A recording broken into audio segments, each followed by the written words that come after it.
to my weekly live chat.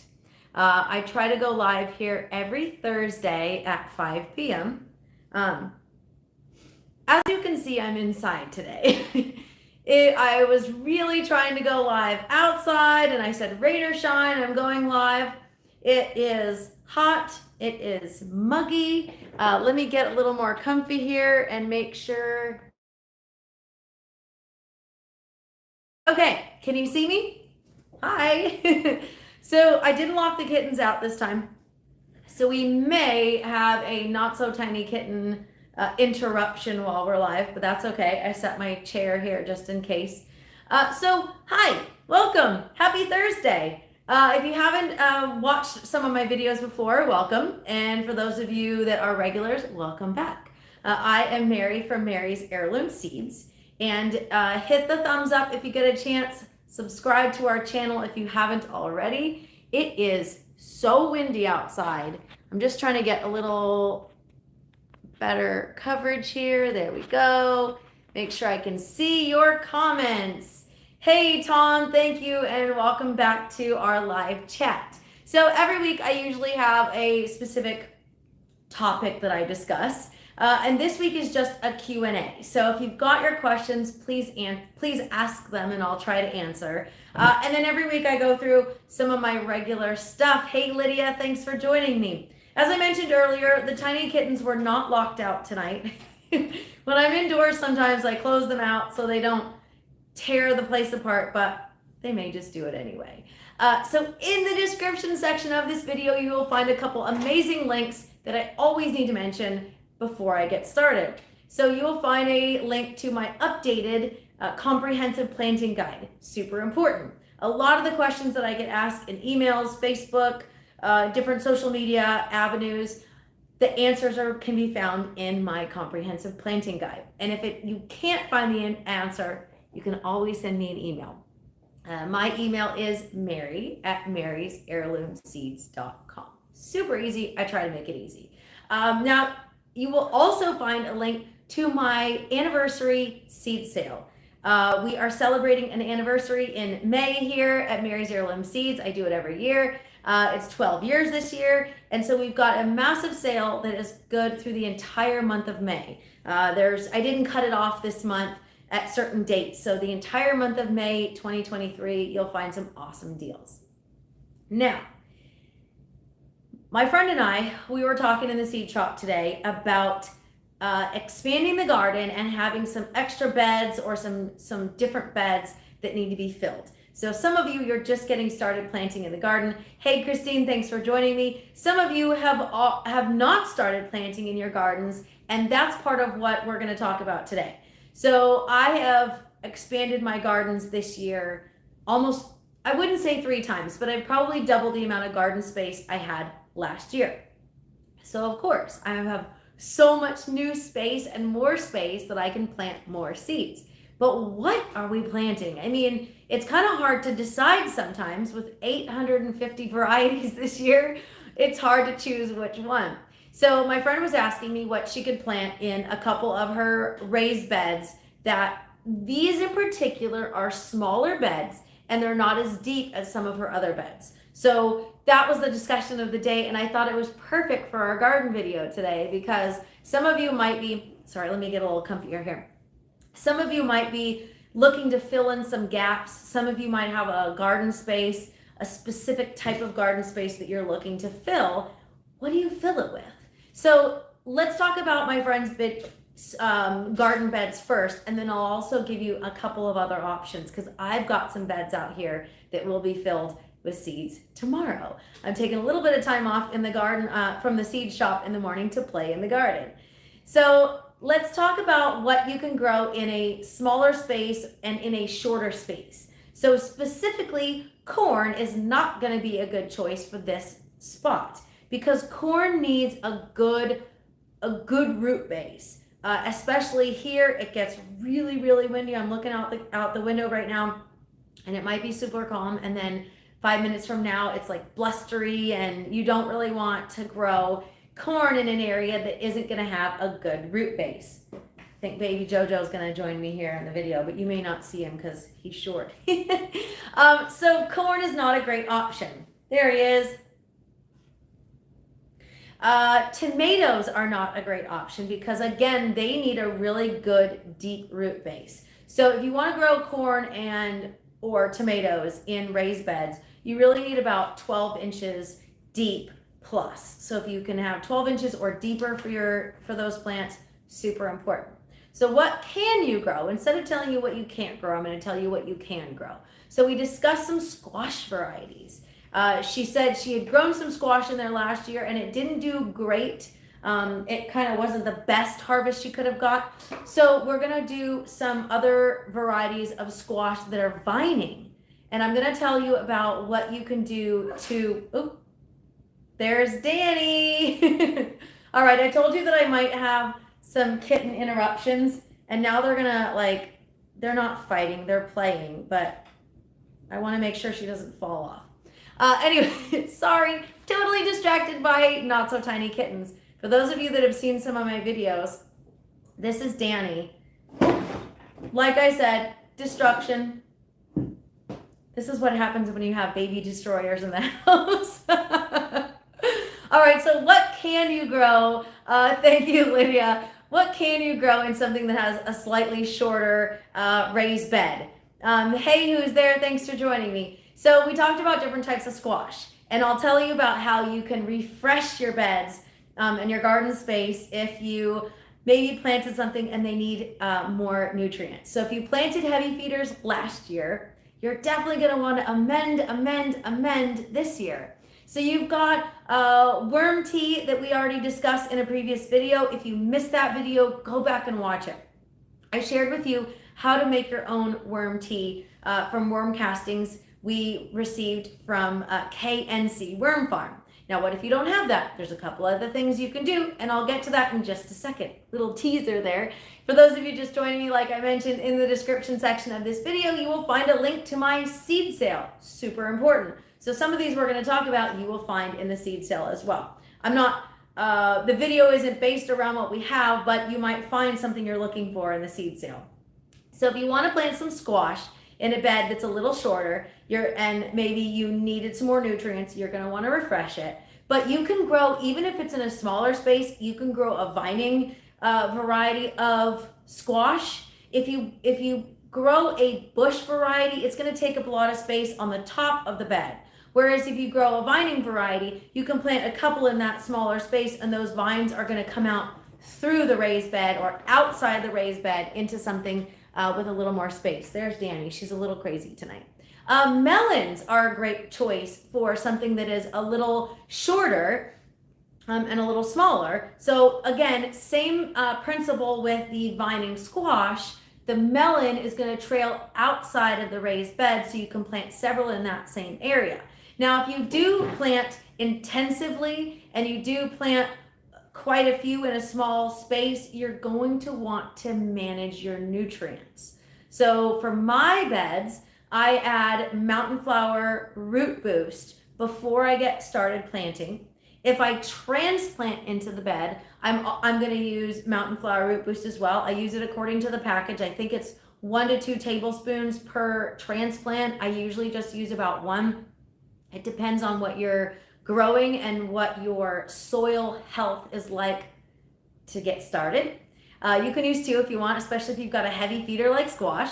And then I use a compost tea throughout the growing period, throughout the growing cycle, and or worm tea. So there's a couple of options that you can use if you're growing intensively in a small space. So we are discussing today, we've expanded our gardens and what can we plant? Hey, David at Patriots Rabbitry, thanks for joining me. We mentioned squash, vining squash specifically. We mentioned melons. Now there's another option that you can do. Now, if you are in an area that isn't super hot, greens are a fantastic choice. For those of us where it's hot, it's East Texas. And the reason I'm live inside today is I went outside and I was melting this afternoon. I've had a rough week. So going out in the garden in 95-degree weather with high humidity, just wasn't something I wanted to do tonight. So I'm live indoors if you missed the beginning of the video. We've got tiny kittens. They're not so tiny kittens running around today. So forgive me if they knock this over again. And I've got some seeds that we're going to discuss about what you can grow. So if you've got a smaller space and it's not super hot right now, you can grow every lettuce. Pretty much every lettuce you can grow in that small space. They don't need a particularly deep bed. I have grown greens in something as short as 6 inches. Now, my friend said her raised bed, I think she said the raised bed was about 8 inches. I'm not 100% sure. I would have to ask her. But greens are a fantastic choice if it's not super hot and you've got a space that you need to fill in. Some of my favorites are the more heat tolerant greens that I can get a longer season out of. So that would be collards. They do take up a little more space, but they are a cut and come again. So with the collard, it will grow on a stem and you can just trim around the bottom edge and it'll keep growing and growing and growing and you just keep harvesting. And that's a really, really good one. And it can be more heat tolerant than say butter crunch lettuce. Although my butter crunch lettuce is still thriving right now and it's 90 something degrees outside and we're still harvesting it for dinner. Kale, lacinato kale is also called dino kale. It is a little more heat tolerant than some of the other varieties. So that's a really good choice. And Swiss chard. If you don't like these varieties raw, you can always cook them. I do prefer some of these cooked. You can blanch them and freeze them if you like as well and use them for later. You can actually dehydrate them, make them into a powder, and then you can use them in soups and smoothies. So these are some great options. Again, if you are expanding your garden or maybe you've got this space and you're like, what do I plant in this space that I can grow now? So those are a couple options for you as well. Some of my favorite actually leafy green lettuce is going to be oak leaf. It is really delicious. I have butter crunch, like I mentioned. Cimarron red romaine is a fantastic one. I love that one. Now from my sale, I think, I'm not sure, summer bib might be in the sale as well. So these are some leafy greens that you can plant in smaller spaces that don't need a large depth. They don't need deep planting. If you have a shorter bed or you've got a little space you want to throw in there. Who's there says I'm growing Swiss chard and beets right now. I love beets. I love eating the beetroot. I love eating the beet greens. I use the baby beet greens in salads and then I saute up the larger beet greens. That's the way I prefer it. You don't have to do it. You can do it however which way you'd like. Another option. Now, this is a really good one that we discussed today. If you are trying to fill in some spaces, and that is onion microgreens. Now, these are something that we have. Let's see, who's there says 2 of your tomatoes and hot peppers. Awesome. Now, onion microgreens, you can find the seeds listed under sprouts. So if you go to marysheirloomseeds.com and you look under sprouts, you're going to find 3 different types of onion microgreens. Now, I'll let you in on a little secret. It's not really a secret actually, because I've shared it a bunch of times. The same seeds that you buy under sprouts are the same seeds that you're going to buy in my seed packets. However, with the exception that the microgreen seeds are in bulk. So you're going to get a massive amount of seeds in a small-ish package, and it's going to grow a lot further. So you can plant these as a regular bulbing onion, or you can plant them as a microgreen. But we are talking specifically right now. Christine says we have a tree stump that I put some raised garden bed soil on that I would like to plant on top of. Loving these ideas. Awesome. I'm so glad this is helpful. So let's talk about onion microgreens. You can take those seeds and gently scatter them over the soil. And what I do is you have 2 options. You can either take a handful of soil and I just gave it a light dusting over the seeds, or you can do, you can rake in the seeds. So that would be scattering your seeds and then just using a rake to gently allow them to get a little covered with soil, but not just buried. I rarely bury onion seeds because they just do so much better when they aren't buried deep. And a couple people have commented they have trouble growing bulbing onions. There are so many tips and tricks for growing onions. Specifically is finding one that grows in your region. If you're in the South, like we are, you're going to grow short day onions. If you're in the north, like I believe Christine is, you're going to grow long day onions. So that is number one, is choosing the right onion for your area. Number two is planting them at the right time. It takes 90 days, I believe, of cold weather for a bulbing onion to produce a good bulb. If you don't have 90 days, you can plant them indoors, or you can winter sow and then transplant them outside. If you didn't know that, you're welcome. But tonight we're talking about onion microgreens because it's 85, 90 degrees outside and it's not the time to plant bulbing onions. So we're going to plant some onion microgreens. Now I have this bed and it's got 2 rows of beans on one side and it's got squash in the middle. So you can try and fill in some of those spots with lettuce. You can try and fill in those spots with onion microgreens, like I mentioned. I've read two different theories on onions and squash. One said not to plant onions with your squash because it might attract thrips, but then the other was that planting onions with your squash would deter some pests. You can kind of be the judge of works best for your garden. I have onion microgreens and squash growing in the same bed and I don't have a problem. So just to throw that out there at you. You can plant dwarf pak choi if that's something you'd like to do in your area. It can be harvested in as few as 33 days from seed. So if you are short on time as far as the heat, cool, depending on where you're at and what you're growing, that might be an option for you as well. Again, we're talking about filling in different spaces in your garden, or maybe you have a small garden area that you want to add something to grow now that you can harvest fairly quickly. And again, the same thing, if it's not hot like it is here, radish is a great option for you as well. Beets are a great option. So those are a couple suggestions if you have an area that you want to plant in that maybe you're not sure what to grow in.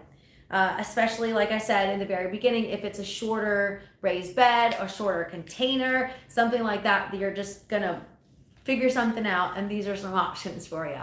So as I started discussing in the beginning, if you've got questions, please feel free to ask them. You can comment below. If you don't feel like commenting on the video, but you still have a question, you can send an email to mary@marysheirloomseeds.com and I will answer you. Just give me 24 hours, especially if you email me at midnight. I'm not going to answer your email probably. I will answer it in the morning. So you're welcome to send me an email and I'll try to help you out. Now, I did discuss earlier, if you have a bed that you need to refresh, which this is actually perfect timing, because I have a start to finish article that I will be publishing this weekend at Mary's Heirloom Seeds, and it is exactly that. I had a raised bed, it had lots of stuff in it last year, mostly heavy feeders, and I didn't cover it, and it was covered in weeds. So earlier this spring, I pulled everything out, not even earlier this spring, earlier this month. So it was probably like the first week of May, like May 1st, when I took on this project. And so I pulled everything out and I said, well, now I've got to create an article for you guys to show you what I do to refresh a garden bed. So in that garden bed, I added Mountain Flower Root Boost and Azomite, 2 really important nutrients in the garden. The Mountain Flower Root Boost will help with boosting the soil health. It has beneficial bacteria in it that will help. It will help boost the bacteria growth in your garden bed naturally. And these are good bacteria, not bad bacteria. And I've discussed that in previous videos. And then the Azomite is a micronutrient. So you have macronutrients, your NPK, and you have micronutrients. And this is full of trace elements that will help build healthy roots as you grow your garden. So super important. So after I topped off the beds with a little bit of nutrients, I topped off the beds with some fresh soil. You can do compost if you'd prefer, and you can skip some of those nutrients depending on how healthy your soil already is. and then you can get started planting on it. So this information is specific to if you're refreshing a garden bed. So if you haven't already, I'm gonna change gears here. If you haven't already, please hit the thumbs up for the video and subscribe to our channel. We are inches away. We are so close to another milestone on our YouTube channel. And I've got another giveaway to go. So I will be announcing a new giveaway most likely this weekend. And we're going to give away a bunch of different seed packs. And I'm also going to give away bulk packs, not bulk packs, but bulk packs of 10,000 wildflower seeds. So this is something you cannot buy at Mary's Heirloom Seeds in a single pack. We do have wildflower seeds, and there are like 200 seeds per pack. But some of the winners for our giveaway are going to get 10,000 wildflower seeds, which is pretty exciting. You can expand your gardens and bring pollinators to your yard. Christian had a question. What do you do when you get anthills in your bed? So yes, because it rains a lot. So we use food grade diatomaceous earth in our raised beds. There's a couple things you can do. Now you can use boiling hot water. That is one option that works. But that can damage the beneficial microbes in your soil. It can harm your earthworms if you have them in your soil. So it really depends on what type of things that you're doing. I have heard that orange oil works really well for ants and cinnamon. So I've actually mixed up diatomaceous earth and cinnamon and dumped it in there. And what I do is I just have my gloves on. You can take a rake or a shovel if that's easier for you, and you dump the diatomaceous earth in, and then you mix it up with whatever you've got handy. But again, once it rains, diatomaceous earth is no longer active. I don't use diatomaceous earth on my plants because that can harm beneficial insects in your garden. Cinnamon powder, exactly. So that was what I was saying. Cinnamon does work really well for ants as well. And as an added benefit, cinnamon is excellent if you have issues with damping off. So throwing that out there for you, that's a little added bonus. So that's it for my regular video. Christian had an awesome question. I appreciate you asking that while we were live here. If you're watching the replay and you can't ask the question live, you can always send an email, like I said, to mary@marysheirloomseeds.com. Last but certainly not least, t-shirts. We have 2 new colors for our t-shirts. We offer them as a pre-order on May 1st, and the pre-order is no longer available after May 12th. You might still be able to buy the t-shirts at a later time, but we do a bulk pre-order for about 2 weeks, and then I send my order in to an amazing local company, and she makes them for us.